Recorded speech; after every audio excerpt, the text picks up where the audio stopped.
अफलाकाङ्क्षिभिर्यज्ञः विधिदृष्टो य युज्यते यष्टव्यमेवेति मनः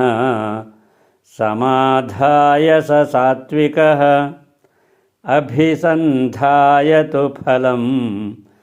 दम्भार्थमपि चैव यत् युज्यते भरतश्रेष्ठ तं यज्ञं विद्धि राजसं विधिहीनमसृष्टान्नं मन्त्रहीनमदक्षिणं श्रद्धाविरहितं यज्ञं तामसं परिचक्षते देवद्विजगुरुप्राज्ञा पूजनं शौचमार्जवं ब्रह्मचर्यमहिंसा च शारीरं तप उच्यते अनुद्वेगकरं वाक्यं सत्यं प्रियहितं च यत् स्वाध्यायाभ्यसनं चैव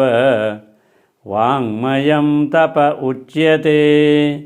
हरिः ओम्।